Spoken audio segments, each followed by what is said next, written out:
დაბადების დრო 1947 წლის 20 აპრილი. დაბადების ადგილი ქალაქი თბილისი. ეროვნება ქართველი. სქესი მამრობითი. ოჯახური მდგომარეობა ჰყავს მეუღლე და 2 ქალიშვილი. ვიზუალურად გამოიყურება როგორც საკმაოდ დარბაისელი კაცი, ჭაღარა შერეული. არ არის მაინც და მაინც მაღალი, ესეც საშუალო ტანის არის, ხარბეჭიანია. ვერ ვიტყვი რომ ძალიან მსუქანია, მაგრამ არც ძალიან თხელი არ არის. დინჯი გამომეტყველების. საშუალო ასაკის სიმპათიური მამაკაცი. ისეთი აღნაგობის არის, როგორც წყალბურთელებს ახასიათებს. მოსწავლეობის პერიოდი უცნობმა გაატარა მე-7 რკინიგზის სკოლაში. 1965 წელს ჩააბარა პოლიტექნიკური ინსტიტუტის ენერგეტიკის ფაკულტეტზე. სპეციალობით თბოენერგეტიკოსია. სტუდენტობიდან მოყოლებული აქტიურად იყო ჩართული კომკავშირულ, შემდეგ კი პარტიულ საქმიანობაში. ეკავა ხან რაიკომის, ხან ქალაქკომის მდივნის, ხანაც ქალაქის საბჭოს თავმჯდომარის პოსტები. ვაჟკაცური პიროვნება, მართალი კაცია. განსაკუთრებით გაჭირვების დროს იცის ხოლმე ყოველთვის გვერდში დგომა რა. უაღრესად მოწესრიგებული ადამიანია. დროის განაწილების დიჭი აქვს რაღაც საოცარი. ძალიან წყნარია, დინჯია, გაწონასწორებულია. არასდროს გადაწყვეტილების მიღების დროს არ ჩქარობს. საკმაოდ ცნობილი კაცია და საკმაოდ კარგი წრე ყავს და სასიამოვნო კაცია ამ წრეებში. თვითონ კარგად მღერის, კარგი თამადაა და კარგი მეოჯახია. არის ძალიან პოპულარული თავისი ცხოვრების წესით, თავისი ნიჭიერებით. ძალიან კეთილი კაცია და კეთილი საქმის კეთებელი კაცია. სასარგებლო საქმის კეთებელია. მოჩვენებითი მასში არასდროს არაფერი არ ყოფილა და ცდილობს რომ არც იყოს. მოდი უარყოფით ვიტყვი რა. ძალიან ბევრ იმას წყალს აყოლებს ალკოგოლურ სასმელს, როცა სვავს. და სუქდება. 1990 წლიდან უცნობის საქმიან ბიოგრაფიაში ჩნდება ბიზნესიც. 1992 წელს მას ნიშნავენ ერთ-ერთი სამთავრობო კომისიის თავმჯდომარედ. ამ პერიოდიდანვე ის მნიშვნელოვანი ფიგურაა როგორც პოლიტიკაში, ასევე საზოგადოებრივ ცხოვრებაში. ძალიან მოკლედ რო ვთქვა, მოღვაწეობს პოლიტიკაში. მუშაობს დიდ დაწესებულებაში. უკვე კარგა ხანია. ერთ-ერთ დიდ დაწესებულებაში ხელმძღვანელობს განყოფილებას. ძალიან კარგი თბილისელია და ძალიან ბევრი კარგი საქმე აქვს გაკეთებული თვითონ დედაქალაქისთვის. გარკვეულ პერიოდში იგი ზრუნავდა ქალაქის კეთილდღეობაზე. სხვათა შორის ძალიან მხარს უჭერდა და კურირებდა კულტურას. მთელი ცხოვრება, სადაც კი იმუშავა, ყველგან რაღაცას ცდილობდა რომ რაღაცა თავისი კვალი დაეტოვებინა და რაღაცა კარგი საქმე გაეკეთებინა. ძალიან უყვარს თავის მეგობრები. ეს არის მისი ერთ-ერთი ძალიან კარგად დამახასიათებელი თვისება. უყვარს წყნარი მეგობრული შეხვედრები. უყვარს სიმღერა, ძალიან უყვარს მუსიკა, ყველანაირი. თვითონ შეუძლია როგორც დაკვრა, ასევე სიმღერა. ძალიან ბევრი რამე რაც თბილისში ხდება, კარგია, ეს ყველას გვიყვარს და მას მათ შორის. არ უყვარს პოპულისტები, ვიცი. ესეთი მლიქვნელი ხალხი, ზედმეტი ქება. თვითონ არასდროს არ მოგატყუებს და სხვის ტყუილსაც ვერ იტანს. ერთი რამე ვიცი ნამდვილად, რომ ძალიან არ უყვარს, როცა თბილისში რაღაც ისე არ არის რა. საკმაოდ პოპულარული არის დედაქალაქში განსაკუთრებით და ჩვენს ერთ-ერთ საქართველოს ერთ-ერთ ულამაზეს კუთხეში რაჭაში. შევადარებდი დინჯ და ისეთ ძლიერ დათვს. ვერსიები უცნობის ვინაობის შესახებ შეგიძლიათ მოგვაწოდოთ SMS-ის საშუალებით.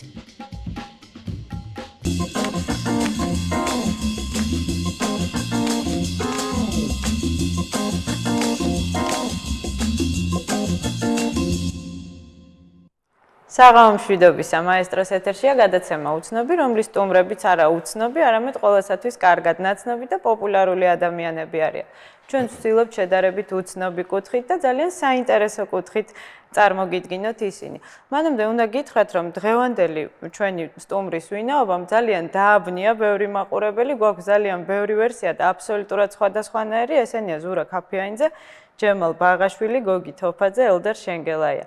დაბნეულობა გასაგებია, გადაცემის პირველ ნაწილში ჟღერდა სიტყვები პოლიტიკა და ხელოვნება, ალბათ ამიტომაც აერია ტვინი მაყურებლებს, თუმცა რა თქმა უნდა იყვნენ ძალიან მიხვედრილებიც, ვინც აბსოლუტურად სწორი პასუხები გამოგვიგზავნა, მათ SMS-ებში იკითხებოდა სახელი და გვარი ნიკო ლეკიშვილი და სწორედ ბატონი ნიკო ისარგებლებს დღეს უცნობის სტატუსით საღამო მშვიდობისა და ძალიან დიდი მადლობა, რომ გამონახეთ დრო ჩვენთან სტუმრობისთვის.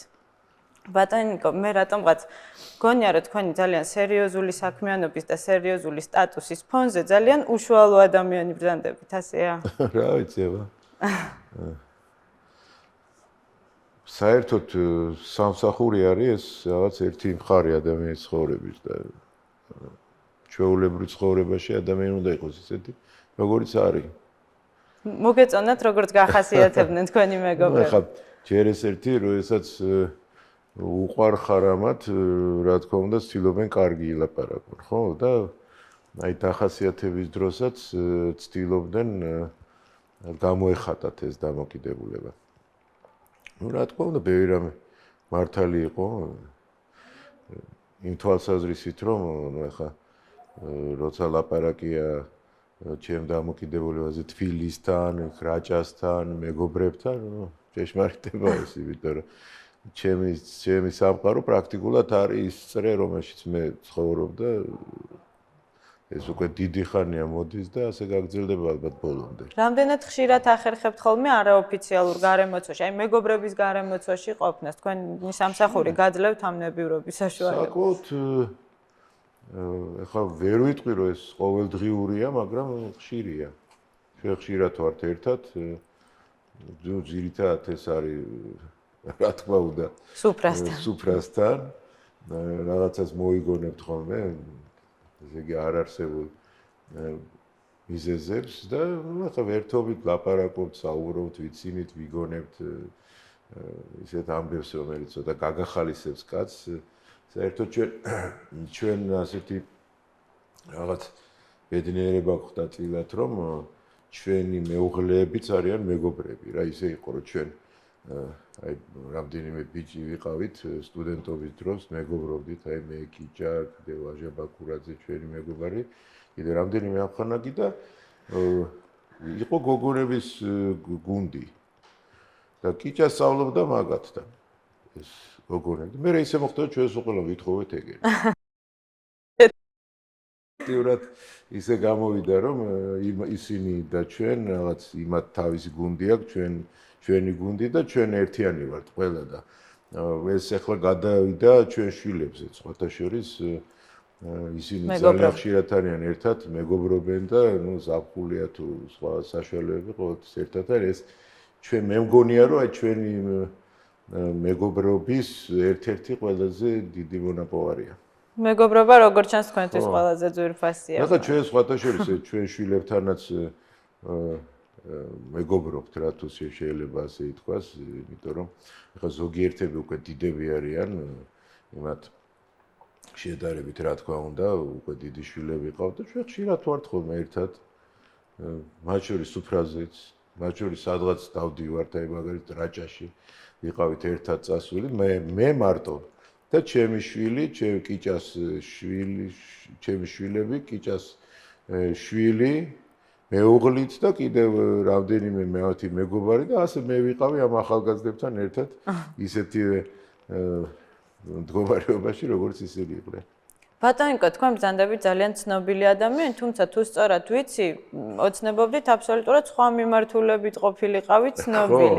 ამ ოცნების პერსონაჟი იყო ადამიანი, რომელსაც ჯოხი ეჭირა ხელში და დირიჟორის ფრაკი. ხო, მართლა იცი, ახლა მე ჩვენ ცხოვრობთ აი აქ თქვენთან ახლოს არის კარგარეთელის ქუჩაზე და ეს სახლი პირდაპირ დგას ფილარმონიის ეზოში და მე მთელი ბავშვობა დაწყებული აი ფეხი რო ავიდგი, იქ გავატარე. და იქ რა გარემო იყო, ხა წარმოიდგინეთ, იქ იყო ღია ესტრადა, ცნობილი გოფილექტის ბაღი, სადაც გოფილექტის ბაღი, სადაც მთელი ქართული მუსიკალური საზოგადოება, ეს იყო პირველი ჯაზ ორკესტრი, მერე გაბეცკირიას ორკესტრი, მერე რერო, ახლა მე ყველა რეპეტიციებს ვესწრებოდი. მერე გია ყანჩელი, ჩემი ძმის მეგობარია, ჩვენთან იყო, ახლა გია კომპოზიტორობდა მაშინ ეს გპ-ის კვარტეტი და მე მომინდა დირიჟორობა. და შევედი მუსიკალურ სასწავლებელში, იქ ვიოლინოზე სწავლობდი, ძალიან კარგი პედაგოგი მყავდა, შალვა შაფარიშვილი და ახლა თითქოს ასე უნდა განვითარდებულიყო, მე ვიცოდი, მაგრამ ახლა პლეხანოზე წარმოგიდგენი, ახლა სკრიპტიც იარული და ხანდახან ჩემ დას თხოვდი ხოლმე, რომ შენ აიღე ახლა ისეთ და მუსიკალური იყო სასწავლებელი, სადაც გერმანიის საელჩო და წავიდოდა ჩემი და მე მივიდოდი დამხვდებოდა ერთი ვიოლინოთი შევიდოდი ვიმეცადინე მე ისე მოქონდა პლეხანოზე ცოტა რთული იყო რა ესეთი აი მაინც რას ნიშნავს ეს პლეხანოვი თქვენ ყოველთვის ამაყობდით ალბათ უბნური წარმომავლობა ამაყობდი და ამაყობ კიდევაც და მე სხვა შორის როდესაც მე გპ იყო მოდაში გპ-ში შევედი ისე დავამთავრე მუსიკალური სკოლა და გიაევნებოდა ყანჩელი მამაჩემს რომ ეხლა აი გადავარჩინეო რა მე რო არ დამენებებინა მაგისტრის თავიო ეხლა ჯანოსთან იჯდებოდა მეშვიდე რიგშიო ხო და ასეთი ხუმრობებიც იყო რა თქმა უნდა მაგრამ თვითონ გარემო იყო ისეთი რაღაც აი ძალიან სასიამოვნო იცით სულ კონცერტები რეპეტიციები ესეთი ცნობილი ხალხი არაჩვეულური ამბები ხდებოდა იქა საინტერესო და აი ამ გარემოში გავიძარდე მე და ამან იმოქმედა რა თქმა უნდა ჩემზე, ჩემ დამოკიდებულებაზე ყველაფერ ამასთან და საერთოდ აი ეს ჩვენი მეგობრობა, ჩვენი ერთად ყოფნა ბავშვობიდან ჩამოყალიბდა აი ესეთ სასიამოვნო გარემოში. ეხლა რატომღაც ასე არის მიღებული რომ და სამწუხაროდ ამას ზოგიერთმა პოლიტიკოსმა დაუდო სათავე რომ თითქოს თბილისი ეს იყო მოჭყუბრების და ხულიგნების ქალაქი. ეს ასე არ იყო. არასდროს თბილისი არ ყოფილა მოჭყუბრების და ხულიგნების ქალაქი. ეს იყო კაი ადამიანების შეკრების ადგილები, სადაც ყველანაირი ხალხი იყვნენ ექიმებიც, პროფესორებიც, მათ შორის ქარხნის დირექტორებიც, მაგრამ ეხლა საკლუბო სისტემა არ იყო ამ ჩვენ ქვეყანაში, როგორც ინგლისშია, ხო? ამიტომ ვიდგენ სადღაც რაღაც ადგილთან, ან ბიბლიოთეკასთან, ეხლა თბილისში იყო ბევრი ასეთი ადგილები ვერაზე იგივე რუსთავაზე, მაგრამ პლეხანოზე იყო რამდენიმე ადგილი, ეს იყო ამირანი, ეს იყო გოფილექტი, ეს იყო წყაროს ეძახოდნენ იქ რა იქ არის სწორედ გოფილექტის პირდაპირ წყლის დასალევი და წყაროსთან შეკრება ერქვა და იქ იყო ყველაფერზე საუბარი, სხვა შორის კენედი რომ მოკლეს, იქ გავიგე პირველი და 2 დღის მერე გამოაცხადეს. იმდენად ინფორმაციული ხასიათის იყო ეს ყველაფერი და რა თქმა უნდა ძალიან დიდი მეგობრობა ამ ხალხს ეხლა შემორჩათ და მე ვთვლი რომ თბილისის ერთ-ერთი მონაპოვარი იყო ის აი ამ თუ იმ ადგილზე ის ურთიერთობები რომელიც ძალიან მნიშვნელოვანი იყო ადამიანების სულიერი ცხოვრებისთვის. აი იცით თბილისი თვითონვე არეგულირებდა ბევრ ამას. აი კაცი რომელიც იყო ცოტა უსვინდისო და რომელიც არ იყო ღირსი პატივისცემის, თვითონ საზოგადოება იმას აყენებდა თავის ადგილზე რა, აი პანაშვიდზე რომ მოვიდა და არ მიესალმებოდნენ იმას და უკვე ის და ეხლა უსვინდისო ისე დაჯდება სუფრაზე და ისე ადღეგზელებენ ის გეგონება რა ქვია დავით ახმაშენებელის თავმავალი. ცოტა და ეს კრიტერიუმები დაიკარგა და მე მგონი ესეც გამოსწორდება, იმიტომ რომ ეპოქა არის ესეთი, რომელსაც დრო ჭირდება ალბათ.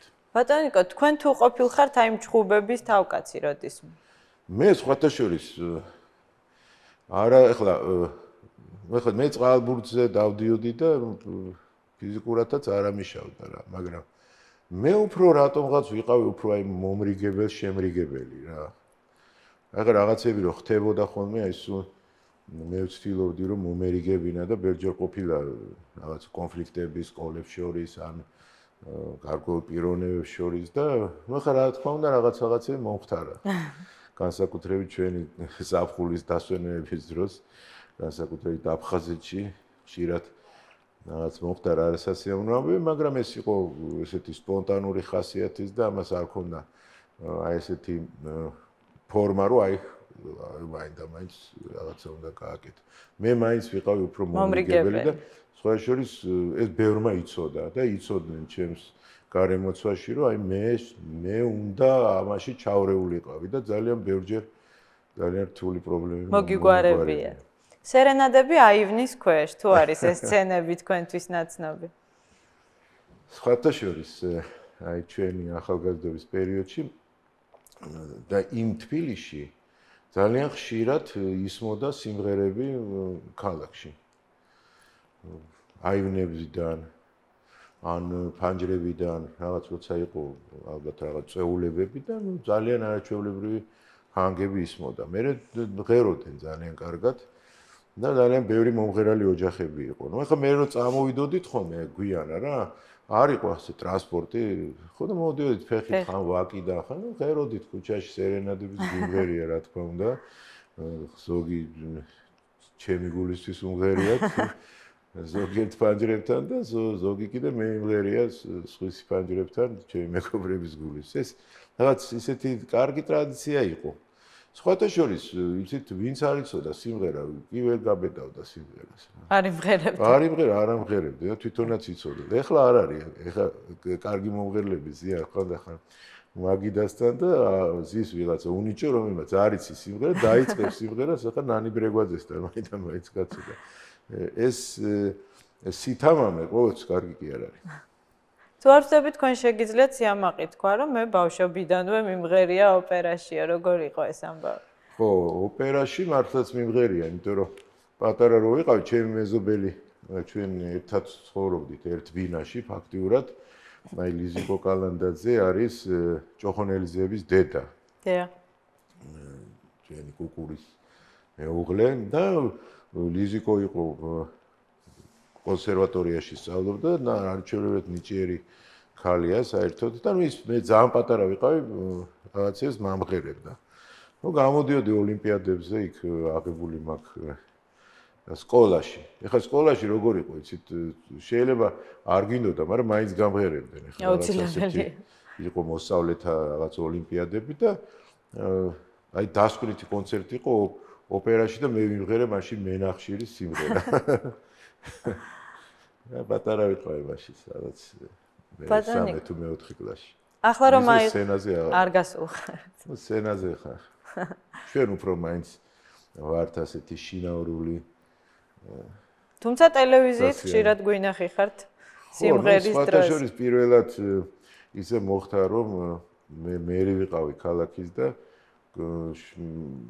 აი ჟურნალისტი რო არის ქართული ხმების კონცერტი იყო ფილარმონიაში და გოგი დოლიძე სადაც ცოცხალი იყო მაშინ და ეს მაშინ ისე იყო ეს ანსამბლი იშლებოდა და ფაქტიურად უკვე და მე მაშინ ესენი ავიყვანე მერის ანსამბლი გახდა და შუა კონცერტის დროს მეძახის იქიდან ხა თელი ხალხი მოტრიალდა რაღაც ეგ შეიქმნა უხერხული მდგომა და რა მექნა გავდექი და გავედი.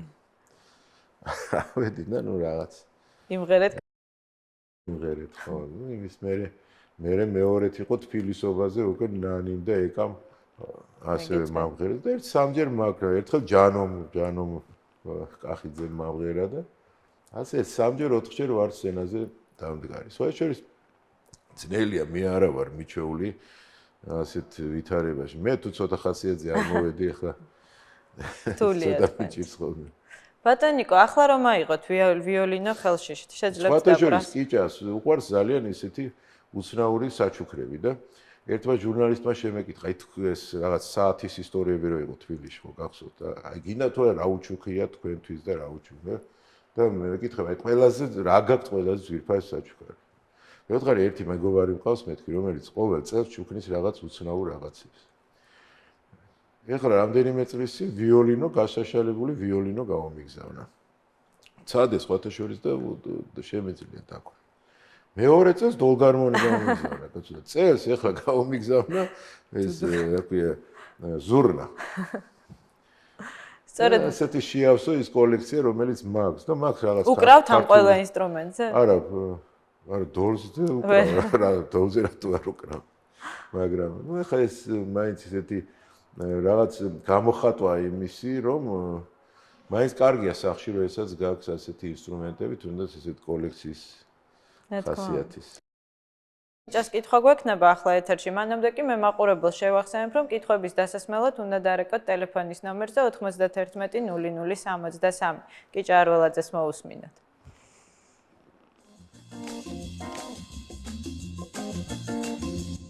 ნიკო, ჩვენ ბევრი გვაქვს გასახსენებელი, მაგრამ იქნებ ცხონებული ზურა კეკელიძის და ერთი მისი მეგობრის ისტორია გაიხსენო, რომელიც მამის სურათთან არის დაკავშირებული.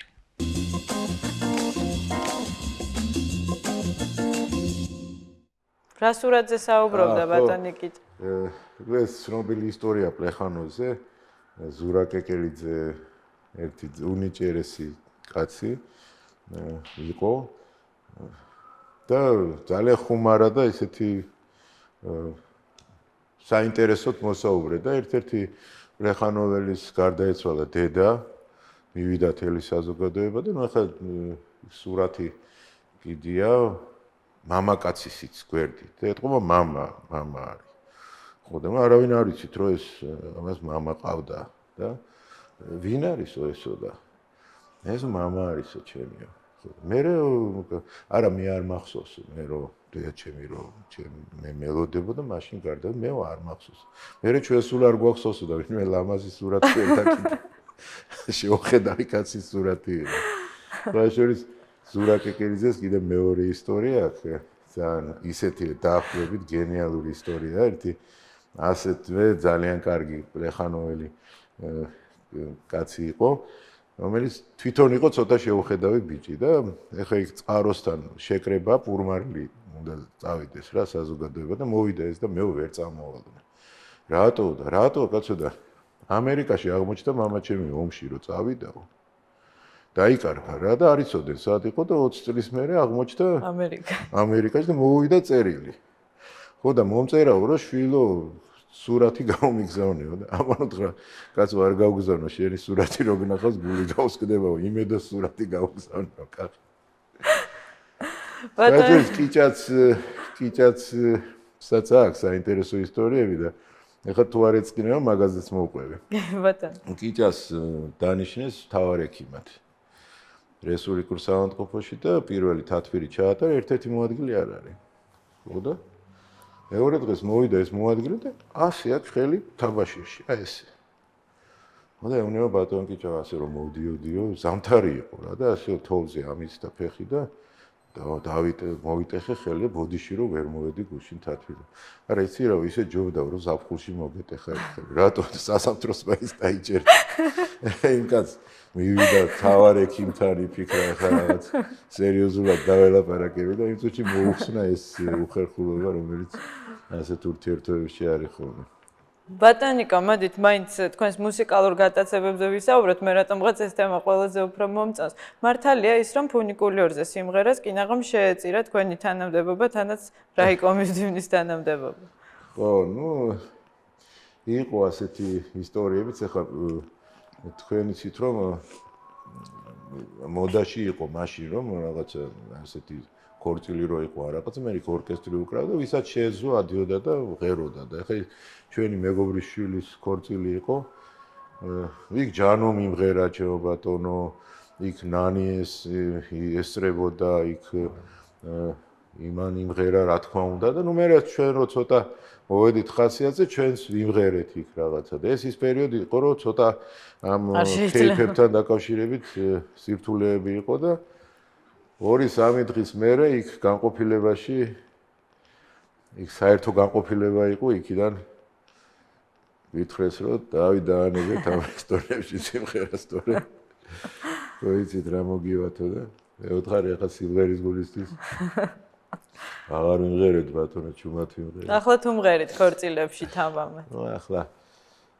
რა არიცით ახლა ჩვენ ხანდახან როცა ხარ ხასიათზე მაგრამ ახლა სიმართლე გითხრა ახლა ძალიან კაი ხასიათზე ვერა ვარ ხოლმე და ასე რომ შევიკრიბებით რამდენიმე კაცი შეიძლება რაღაც წავიღიღინოთ იმიტომ რომ არის ბევრი რამე ესეთი ახლა შეიძლება არც გეკეიფებოდეს ადამიანს და საერთოდ რა თქმა უნდა როცა ადამიანი რაღაც ხასიათზეა რაღაც თუ შეუძლია გამოხატოს თავისი ეს რაღაც განწყობილება მეგონი დასაძრახისაფერი არის მით უმეტეს საქართველოში ბევრი მღერის ჩემი თაობის ჩემი უფროის თაობის და ახალგაზრდები მღერიან გენიალურად მე მგონია რომ ეხლა რომ ღერიან ახალგაზრდები ამდენი მაშინ არ მღეროდა ჩვენ დროს იყო რაღაცა რამდენიმე ჯგუფი, რომელიც მღეროდა და ესე ცნობილი ხალხი იყო თბილისში, თითქმის ყველგან ეს კარგი ეს. ბატონიკო, თქვენ თავად რა მუსიკას უსმენთ? რა მოგწონთ განსაკუთრებით?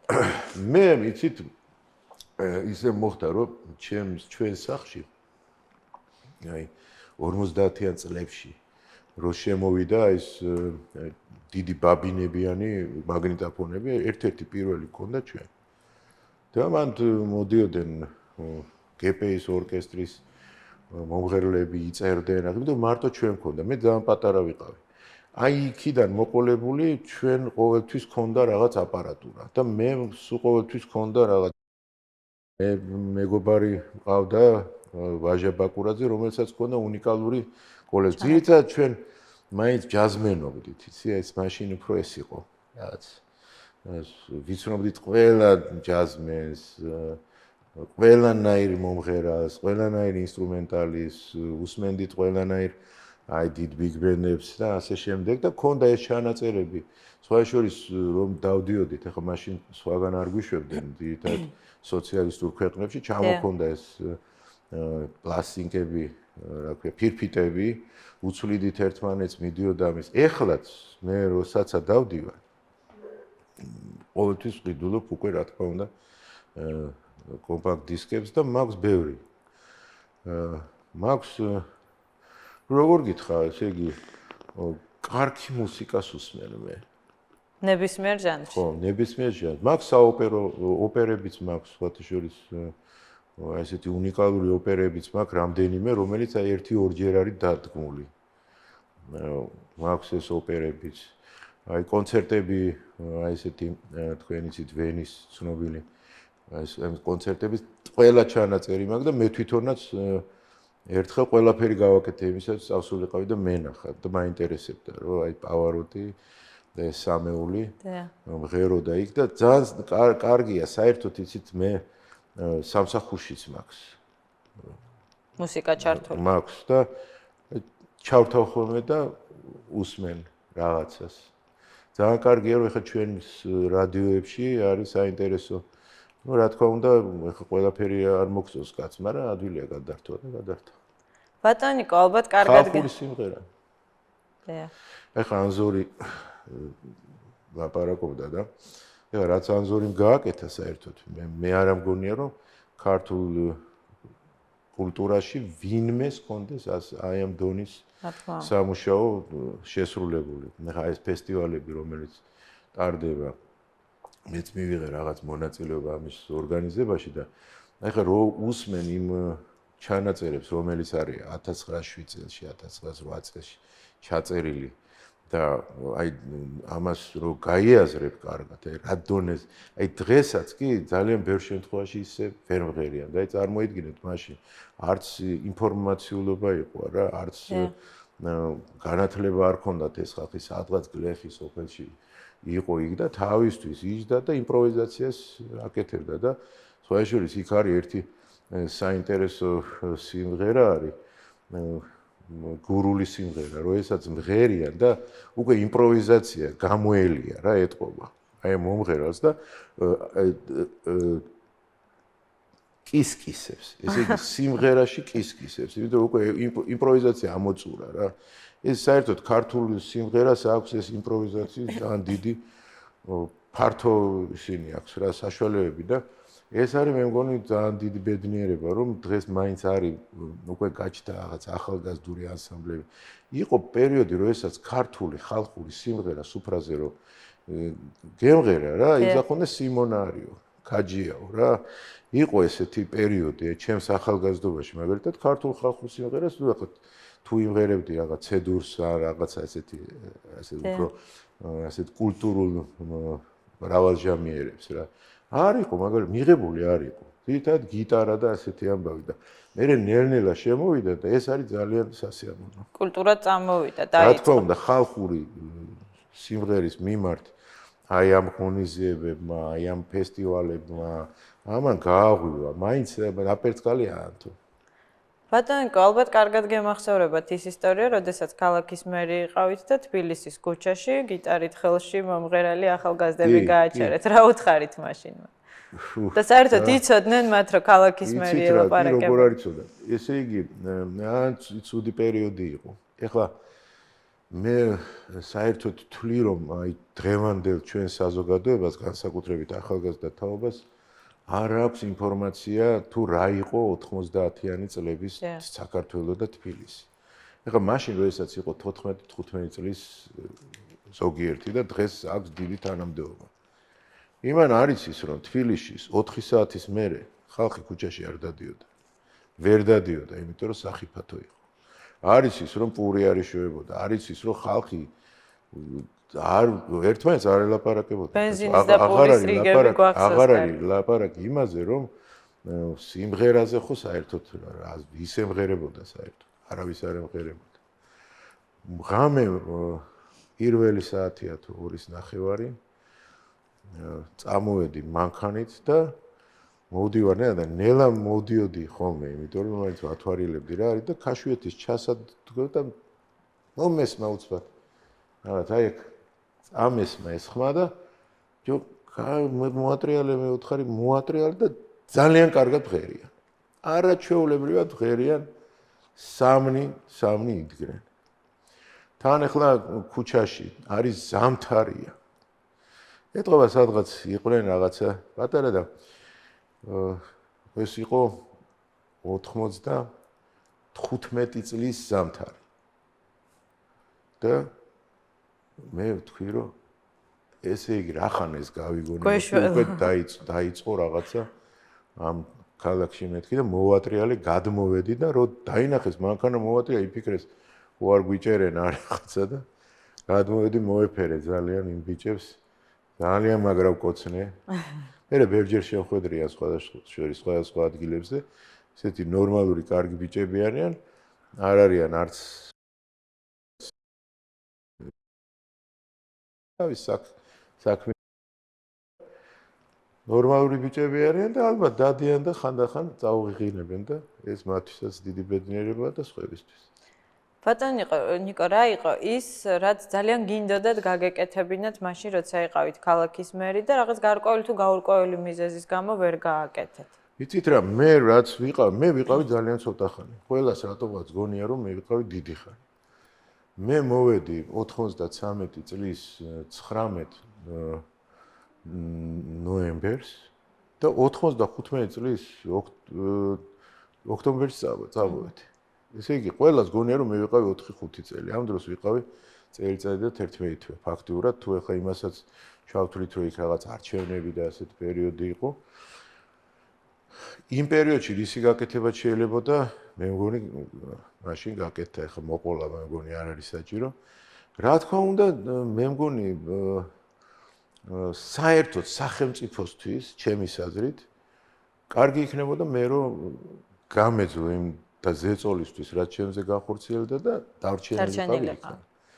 იმიტომ რომ მე ბევრი რაღაც ძაფები გაწყდა, მე ბევრი რაღაცა ცოტა სხვანაირად განვითარდა სხვა მიზეზების გამო. იმიტომ კი არა რომ რაღაცა მე მინდოდა ისეთი რაღაცების გაკეთება, რომელიც მე სხვანაირად განვითარდა. მაგალითად მე მქონდა ისეთი რა იდეები და ეხლაც არ არის გვიან რომ ეს გაკეთდეს, რომ თბილისი არის თავისთავად ისეთი ქალაქი, რომელსაც აქვს თავისი ტრადიცია, თბილისური ტრადიცია. ეს არ ჩამოყალიბებულა მარტო ადამიანებზე, თვითონ გარემომაც შეუწყო ხელი. აი რატო იყო, როდესაც თავის დროზე ავლაბარში მაგალითად იყო, რომ აი გარეთ იჯდნენ ნარჩ თამაშობდნენ, ხო? და ეხლა შენ აი ამ ტრადიციის დაანგრევა შეგიძლია ერთ წუთში, არა? დაანგრიო ის სახლი და დადგა ისეთი სახლი, სადაც ვერც ნარჩ ითამაშებენ და ვერც ვერაფერი, არა? აი ესეთ რაღაცებს უნდა გათვალისწინებო. ამიტომ მე ძალიან მინდოდა რომ ლესელიძის ქუჩა ყოფილიყო ფეხით მოსიარულეთა და რესტორნების ქუჩა. ეს ქუჩა ყოფილიყო აი როგორც ბრუსელში არის ეს რესტორნების ქუჩა როა ერთი თქვენ იცით, ეს გარეთ რო არის ზამთარზე. აი ესეთი ქუჩა მინდოდა ყოფილიყოს და უკვე პროექტიც იყო გაკეთებული. მე ძალიან მინდოდა რომ მტკვრის ფუნქცია ქალაქისთვის ყოფილიყო სრულიად სხვანაირი. მტკვარი უნდა იყოს თბილისის ყველაზე მთავარი ძარღვი, სადაც უნდა დადიოდნენ კატერები, სადაც უნდა იყოს რესტორნები. დღეს ტყვარი არის მიტოვებული ობლად, იმიტომ რომ ეს ორი გამავალი ტრასა, ასე დავარქვათ ამ სანაპიროს, სადაც მანქანები დაგრუხუნობენ და ეხლა კიდე მოხდა საშინელება, რომ დაიწყეს ტყვარში პირდაპირ რაღაც რესტორნების ჩადგმა და მე არ ვიცი, ესე იგი, ან სინდის ნამუსი თუ ქონდა იმას, ვინც მაგაზე ხელი მოაწერა.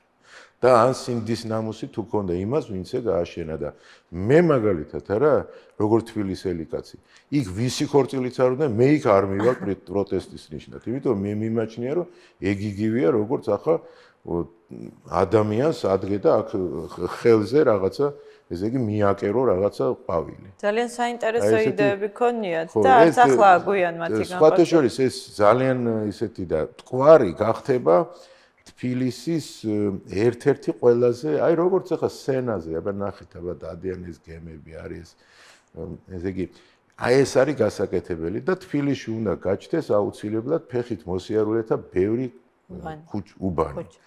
რომ ეს ადამიანებს შეეძლოთ გარეთ იყვნენ და მერე თბილისის გარე იერმა უნდა შეუწყოს ხელი იმ ურთიერთობების აღდგენას, რომელიც თბილისში ყოველთვის. აი პლეხანოვზე რო ვლაპარაკობ, ჩვენ იგივე რუსთაველზეა რა. აი რუსთაველის პროსპექტმა ჩამოაყალიბა თბილისში თბილისური იდეოლოგია რა, ურთიერთობების იდეოლოგია. აი რა იყო ხა ნებისმიერ გოგონას არა, იქ მისთვის რაღაც ახალ კაბას რო შეიძენ და რა ხალ და იქ უნდა გაიარა ეს რაღაც ესე პაკაზივით იყო რა და იქ ბიჭები იდგნენ ჩემო ბატონო და ეს და ამან თვითონ ამ გარემომ შექმნა ეს ურთიერთობები. ჩვენ ისევ გარემოთი დავანგრიეთ ეს ურთიერთობები. ამიტომ ისევ აი ამ გარემოს ცვლილებებმა, რა თქმა უნდა, თანამედროვე აზროვნებიდან გამომდინარე, უნდა დაიწყოს ნელ-ნელა აღად. აი გოფილექტის ბაღზე ჩვენ რო ვლაპარაკობთ. გოფილექტის ბაღი ეს იყო, მე არ ვიცი, მთელი თბილისის ინტელიგენცია გადიოდა, კონცერტები იმართებოდა ბატონო, მე იქ არასდროს ჩხუბი არ მოხდებოდა. იქ შიგნით ტერიტორიაზე არც მახსოვს რომ რამე მოხდარიყო. ეხლა იქ კინოთეატრი იყო სხვათა შორის და ჩვენ რო შევიდოდით ხოლმე. იყო სინანსი იწყებოდა 9:30-ზე და იწყებოდა მერე 11 საათს. ეხლა ჯერ ჩემი სახლიდან ჩანდა კინო და ჩემი სახლიდან უყურებდნენ ბევრი, მაგრამ რო შევიდოდით, კი არ იწყებდნენ ჩვენს გარეშე. მოყოფდა თავს და დაიწყო. არა მოიცა ჯერ არ დაიწყო და მერე რო ვეტყოდით რომ დაიწყე და თუ ეგ 9 საათი და რაღაც ხანაერი ურთიერთობები იყო. მერე და თვითონ აი ეს გოფილექტი, იგივე ეს ალექსანდროვის ბაღი, იგივე კიროვის ბაღი, ესენი ქმნიდნენ რაღაც განსაკუთრებულ რაღაცებს. ესეთი რაღაცები უნდა გააჩინოს თბილისის ხელისუფლება, უნდა გააჩინოს. მაგრამ ვერ გააჩენს თუ არ იცის, რომ ეს არის რა. ახლა აი არტოს ბაღი მაგალითად, რომელიც იყო პატარა ბავშვების, თელი თბილისის ბავშვების ესე შესაკრები ადგილია რა. აი როგორ იყო იქ ყველაფერი, მართალია პიონერული რაღაც მიმართულება ჰქონდა, მაგრამ ეს იყო ძალიან დიდი სკოლა იყო ურთიერთობის, იქ ბავშვები სხვადასხვა სკოლებიდან მოდიოდნენ რაღაცები და ესა და ასეთი იყო რამდენიმე თბილისში. რუსთაველზე რამდენიმე, ვერაზე და აი აქ თბილისის პატარა იყო მაშინ.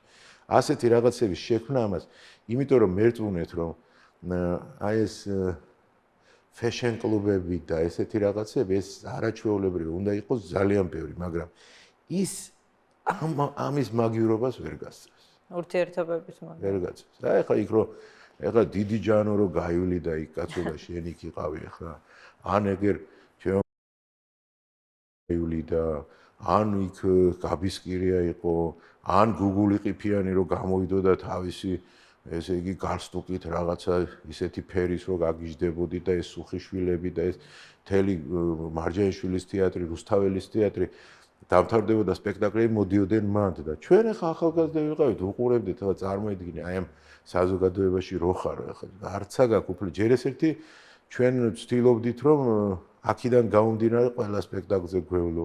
ყველა სპექტაკლზე დავდიოდი, 10-ჯერ, 20-ჯერ აგვაქვს ნანახი სპექტაკლი. სხვა შორის სასაცილო ამბებიც ხდებოდა. ერთი საინტერესო ჩვენი უფროსი თაობის წარმომადგენლები იყვნენ. კაკო ლობჟანიძე იყო და კიდე რამდენიმე და აწყალი ცოცხალი არის და ცირკში მიდიოდნენ და ეს კარანდაში იყო ასეთი აი რო ართობს რა მასხარა და იმას ჰქონდა ასეთი ნომერი გამოვიდოდა და დაიყვირა გამარჯობა საქართველოში.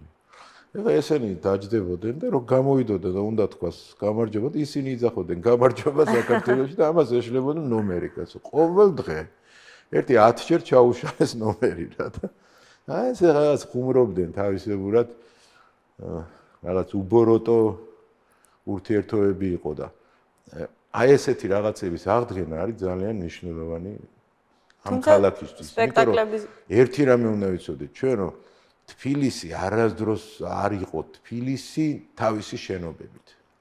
არასდროს არავის კი ახლა ჩამოვიდა ვიღაც უცხოელი და იტყოდა აი ახლა პარიზს გავს და ის, მაგრამ პარიზი იმიტომ კი არ ადარებდნენ რომ ახლა რუსთავის უფრო კარგი შენობებია ვიდრე პარიზში ახლა თქვა. პარიზს სხვანაირად რო ვერ ადარებდნენ და სულით ალბათ. ადარებდნენ იმიტომ რომ აქ ხდებოდათ ისეთი ხალხი რომელიც პარიზზე უკეთესი საზოგადოება არის თბილისში საერთოდ თბილისელის ფსიქოლოგია არის ძალიან საერთო საკაცობრიო ფსიქოლოგია აქ რა თბილისეც რა იმიტომ იძახოდნენ რომ აი თბილისიო ესო ეხლა ზოგი იძახოდა თბილისელობა პროფესიაო რა ეგეც იყო და ქურთების გამოთქმა იყო ქურთების და თბილისს რო ვახსენებო ისეთი შეგრძნება მაქვს რომ მტკვარი ჩერდებაო რა აი ესეთი ის იყო რა რაღაცა მოფერება ამ ქალაქის მიმართ და თბილისის მთავარი სიმდიდრე არის ხალხი თქვენს თბილისელ მეგობრებად კითხვას აბა ნახოთ ერთი მე მგონი დავამთავრეთ გადაც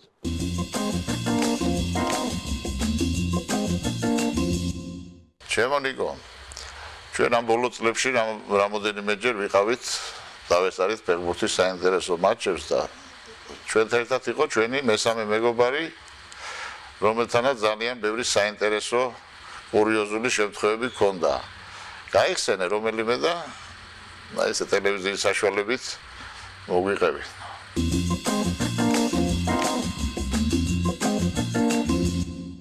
და კურიოზებს გულისხმობ ნუ ეხლა ჩვენთან არის ხოლმე ასეთი რაღაც ერთმანეთს რაღაც უცნაურობებს უწყობენ ხოლმე ესენი და ვიყავით მილანში წასული ევროპის ჩემპიონთა თასის ფინალი იყო. ეხლა დამთავრდა თამაში, მოვედით სასტუმროში და შევედით რესტორანში რაღაც ცოტა ხვით რამდენიმე სადღეგრძელო და ამას გადმოვარდნია პასპორტი და ბილეთი. მეორე დილით მოფრინავთ. მე ესაც დავინახე ეს ამბავი ეს და ჩავიდე ჯიბეში. ჩავიდე ჯიბეში და რო ავედით ნომერში ოთარის უთხარი რომ მეთქე გია როცხერაშვილია ჩვენი მეგობარი და მეუთხარი რომ ასე ესე მეთქი არ უთხრაო რა. და შემაცდინა და არ უთხარი. ეხლა წარმოიდგინე იმის მდგომარეობა. დილით დადგა ნახა რომ არ აქვს ეს პასპორტი, არ აქვს ბილეთი, იძახის რომ ვაიმე დედა ესე იგი აქ დავრჩები ეხლა. ძალიან ცუდ ხასიათზე დადგა ჩამოვედით და ძალიან მაგრა ვაწვალეთ რა, ძალიან მაგრა და უთხარით რომ ჯანდაბას წამოდი რაღაცას ვიზავთ იქ-იქ და ძალიან მე ბოლოს ეხლაც არ ჯერა რომ ჩვენ არ მოვპარეთ. მტკივნეული ხო და მაგრამ მალე უთხარით და ამითი ცოტა ხასიათზე მოვიდა, მაგრამ მე უფრო მეტი უცნაურებები დაემართა სხვადასხვა კიდევ ერთ ადგილას ვიყავით და მე გაფრინდის სხვაგან ბერლინში და მე ვიყავი პირველ კლასში ვიჯექი და ეგენი და მეორე კლასში. ხო და მე უთხარი რომ დაჯექი კაცო ჩემ ადგილზე მეთქი, ისინი უკან მოფრინავდნენ და ამას ოთარის უთქია რომ რას რომ იქ რო გადავჯდეთო, იქო $500 დასაბათებელი. ადგა და ფისა. ხო და მე რო ჩამოვიდა რა თქმა უნდა დაურა, იძახო ძალიან ძვირია $500 არ უნდა დაგვებატებინა. ბატონიკო, ფეხბურთი როგორც ჩანს თქვენი გატაცებაა, მაგრამ უფრო მეტად დაკავებული იყავით წყალბურთით. არა, წყალბურთს ახლა სკოლაში დავდიოდი, თამაშობდი. მერე უკვე დავანებე თავი ეს სტუდენტობის პირველ კურსზე და მერე დავანებე თავი, მაგრამ ასე ბავშვობიდან დავდიოდი წყალბურთზე. ჩემი მეგობრები ძალიან ბევრი ცნობილი წყალბურთელები გამოვიდნენ, ვოვა ისელიძე, სოსო ნიჟარაძე, სხვები. ძალიან მოდური სახეობა იყო სპორტის ძალიან მოდური და ძალიან ბევრი გოგოები დადიოდნენ. და თელი ამბავი იყო ეს გამოქცევა როგორ უნდა გამოიქცევა. მოდაზეც იმიტომ გეკითხებით, რომ თქვენ ყოველთვის ისეთი მოდური მამაკაცის სტატუსით სარგებლობდით, ეს თქვენ ჩაცმაზეც აისახებოდა, როგორც ამბობენ თქვენი მეგობრები. ნუ ეხლა მე ჩაცმა რა გითხრათ ეხლა სხვა შორის როდესაც სკოლაში ვსწავლობდი, ჩემი მეზობელი იყო ძალიან კარგი კაცი ვალიკო კალანდაძე, ეს ლიზიკოს მამა და ის სუხიშვილებში იყო ჯერ ცეკვა და მე დირექტორი იყო და იმას ყოველთვის მე ძალიან უყვარდი, ჩამოქონდა ჩემთვის ჩასაცმელები. ხო და მე რო ჩავიცავდი რაღაცას არა, რო გამოვიდოდ ესე კი სუხიშვილებს რო ეცვათ, მეც მეცვა და აბითი გამოვირჩეოდი მაშინ იმ პერიოდში. ნუ ახლა მე დიდი მომთხოვნი ამ თვალსაზრისით არა ვარ სხვა შორის. მე უფრო პრაქტიკულად უყურებ ამ პრობლემას ეხლა და ნუ ახლა ახალგაზრდა როცა ხარ, გინდა რომ ყველაფერი ესეთი რაღაც გამორჩეული კონდეს. ძალიან ბევრი პოსტი გამოიცვალეთ თქვენი ცხოვრების მანძილზე, ახალგაზრდობიდან მოყოლებული და ძალიან საინტერესო, აი ყოფილა რომელიმე სავარძელი, რომელიც თქვენი ხასიათის გამო არაკომფორტული აღმოჩნდა თქვენთვის. თანამდებობა, რომელსაც ვერ მოერგეთ. მე ხა პრინციპში რო ავიღოთ ხა ასეთი თითქმის არ არის, მაგრამ მე აი თბილისის გარეთ როგორც კი გამოვედი, არაკომფორტულად ვიგზავნი თავი. ჯერ ესეთი არაკომფორტი, როდესაც თბილისის მერი ვიყავი, მანამდე ქალაქის საბჭოს თავმჯდომარე, მე გძნობდი თავს, რომ მე ვიყავი ყველაფერის პასუხისმგებელი თბილისზე. როცა სახელმწიფო მინისტრი გავხდი, იქ უკვე იმდენი უფლებამოსილეები არ მქონდა. და ცოტა დარდობდი, რომ მოვცილდი თბილისს, დარდობდი, რომ აი არ შემეძლო იმდენად რაღაც ზემოქმედება მომეხდინა პროცესი და იმიტომაც ძალიან ადვილად წამოვედი მე. ახლა მე საერთოდ მიკვირს ხოლმე ხალხი, რომელიც მოხსნეს სამსახურიდან. ისინი გავიდა 2 წელი და იცახიან, გადავდექი და რაღაც. არავინაც არ გადავდგარა. მე მართლა გადავდექი. იმიტომ რომ აღარ რაღაც იცი აი რომ მე ეს სუფრაზე ვიცი ხოლმე და ჩემო ძმაკაცებმა იციან და იმ წუთში იტყვიან რომ ახ რაღაც არ მოეწონა ამას. უცბად ავდგები და წამოვა. ან ვინმე არ მომეწონება, ან რაღაც სიტუაცია არ მომეწონება. არავის არ შევაწუხებ, ავდგები და ის წამოვა. აი ეს ზუსტად ეგ გამოვიდა, ეგ გავაკეთე მე, იმიტომ რომ არ ვიყავი რა ისე როგორც მე მინდოდა. მე ვთვლიდი რომ აი მე როგორც ფიქრობდი, ისე უფრო უკეთესი იქნებოდა. რახან ისე არ იყო, მაშინ მე იქ არ უნდა ყოფილიყო. ბატონო ნიკო, ყველაზე დიდი სიამოვნებით რაში ხარჯავთ ფულს? ანუ რა არის ის, რაშიც არ ზოგავთ თანხას? აი ვინმე რო არის რომ პატიჟებ ვინმეს. ყველაზე მეტად ეგ მიხარია. აი როცა მივდივართ მოგზაურ ბიჭები ჩვენ სამოგზაუროდ. სამოგზაუროდ თქვენ პატიჟებთ მეგობრებო? არა, გამოგზაუროთ როცა მივდივართ. მაგრამ აი რაღაცა ეს ხა რაში სხვაში არაფერში სხვა შორის ჩემთვის ნიუც და ეგეთ რაღაცას ზამდვილად არ აქვს არანაირი მნიშვნელობა. ჩემთვის თავარია ეს რაღაც. აი მე ძალიან ბედნიერი ვიყავი, როდესაც რაჭაში შევძელი რომ აი ბაბუაჩემის სახლი მომეწესრიგებინა და ეხლა რომ იმ სახლში უხარიათ ჩამოსვლა ჩემ შვილებს და ჩემ შვილიშვილებს. აი ეს თვლი რომ ეს კარგი იყო რა ყველა თვალსაზრისით. საერთოდ რაჭა თქვენი განსაკუთრებული ყურადღების ქვეშ იმყოფება, როგორ ეხმარებით რაჭას? იცით რა არის, ხა მე ვეხმარები თუ არა არ ვიცი, მაგრამ რაღაცას ვცდილობ რომ გავუკეთო, მაგრამ ერთია რომ მე ვგზნობ იმას რომ რაჭელებისთვის ვარ უალტერნატივო სიყვარული. ძალიან უყვარ, ძალიან დიდ პატივსცემი და მე რო ჩავდივარ თქვა 2 დღე ისეთი მითი მოვდივარ რაღაც კმაყოფილი აი იმ ერთდღიანი თუნდაც ურთიერთობით თუ ძალიან დიდი ხანი ყოფნის. ესე იგი ტოტალური პატივისცემის ქვეშა ვარ რა. აი არ ვიცი, აი რა გააკეთონ არ იციან რა, რომ თქვა აი მე დამინახო ხელი მომკიდონ, აი ასე დონეზეც კი და რაღაცა ფურმანილი გაშალონ და რაღაცა ღვინო მომიტანოს ვიღაცამ, რომელსაც საერთოდ არ ვიცნობ და ასე შემდეგ. თქვენს ხასიათში რომელია ყველაზე ისეთი რაჭული თვისება? აი ეს გულობყვილო სიყვარული, იცი? ეს ხალხი არის, რომელსაც ამ ხელას გაუკეთებ. აი ეს ელემენტარულ რაღაცას. აი კარგ გამარჯვებას რო ეტყვი, ამაზე შეუძლია გადაგყვეს ზევიდან. რა ეს თვისება აქვს მაგათ და ეს არის ახლა იმიტომ რომ ვერ ახლა ჩემთვის არანაირი პრობლემა არ იყო თქვათ მე იქ აღარ მეყარა კენჭი და ისე შევსულიყავი სიით და ის მაგრამ უბრალოდ ვერ მივატოვე რა ისე. ბატონ ანზორ ერქომაიშვილს მოусმენთ, რომელიც კითხვას დაგისვამთ პირდაპირ ეთერში.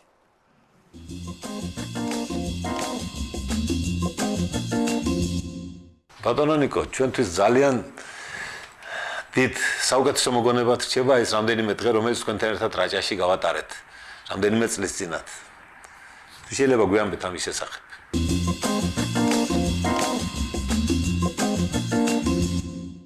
რა მოხდა რაჭაში? ხო, 2 წლის წინ ჩვენ როდესაც ანზორინ და ჩვენ დავაარსეთ ეს ქართული ფოლკლორის, ქართული სიმღერის ცენტრი, საერთაშორისო ცენტრი, მე ვარ სხვა შორის თავმჯდომარე და ბატონი ანზორი არის გენერალური დირექტორი. ჩვენ რეგიონებში დავაფუძნეთ ყველგან და გავაკეთეთ დაფუძნების ღონისძიება რაჭაში. ესე იგი, აქედან რუსთავი ანსამბლი, ასევე სხვა რეგიონებიდან და ძალიან დიდი არაჩვეულებრივი ღონისძიება მოეწყო. არაჩვეულებრივი. იქ აი წარმოიდგინეთ ახლა ანსამბლები ჩამოსული, ზოგი ოჯახური, ზოგი სოფლის ანსამბლი და ძალიან დიდი არაჩვეულებრივი ღონე. ნუ რა თქმა უნდა, ახლა იქ როგორ იქნებოდა ისე რომ ფურმარილი არ გაიმართებოდა, ხო? და წარმოიდგინე რუსთავი ანსამბლი. ესე იგი ეს ჩვენ რო დავიწყეთ, ესე იგი ერთ ოჯახს და ვერ მოვცილდით ერთმანეთს ეს 3 დღის განმავლობაში და რაც თავარია ეს ხალხის ვინც იქაურები ამათ რო უყურებდნენ, ნუ საერთოდ რაღაც განსაკუთრებული სიყვარული გამოაღვიძანეს და იქ იყო და საინტერესო კაცი საწყალი გარდაიცვალა. მე კაკო მემანიშვილი არის, იყო ასეთი კოლორიტი ფიგურა იქაურობის, რომელიც ნუ ესეთი უცნაურ სიტუაციებში ხვდებოდა თელი თავისი ცხოვრება რა და ამაზე დიდი შტაბეჭირა მოახდია, თვითონ მოყვა რო კაცო ერთი მეზობელი მყავდა, რომელსაც ახალ მთვარეზე თურმე მოძდიოდა რაღაც ხო, რაღაც ცოტა რაღაცები და დილარი 6 საათი ეს კაკო გააღვიძეს. კაკო არის პიჟამოში, ზოლებიან პიჟამოში. მოიხურა ეს პალტო, იმიტომ რომ ეს არის დაიხურა ფაფახი და გავიდა მეზობელთან და ეს მეზობელს ჩააცვეს და გააფრინაო რა და წინწკილა არის ასეთი სულიერი ავადმყოფების საავადმყოფო არის ტყიბულთან და წაიყვანეთო რა ესო და ჩაჯდნენ ახლა ეს კაკო შუაში ჩაიცვეს ეს ბიჭი რომელსაც გარსტოკი უკეთია ჩაცმული და მძღოლი მივიდნენ ამ წინწკილასთან ხო და კაკო ყვება რომ მივედიო და უბრახუნებო ახლა ხო რა გააღეთო ბიჭო გააღეთო მეუნებიო რომ კაცო ამასო რაღაცა ცოტა ეს დაემართაო და ის უკან რო დგას იმას ეგ არისო ეგო და სტასეს კაკოს ხელი და შეიყო ახლა კაცი და ორი კვირა ყავდათ დატო ხო და ასე ესე იგი ასეთ ხუმრობაში და ძალიან სასიამოვნოდ გავატარეთ ის რამდენიმე დღე აი მაშინ დაარსდა ეს რეგიონში ჩვენთან და ეხლა უკვე ძალიან ისეთი კარგი ხასიათი მიიღო ამ მოძრაობამ.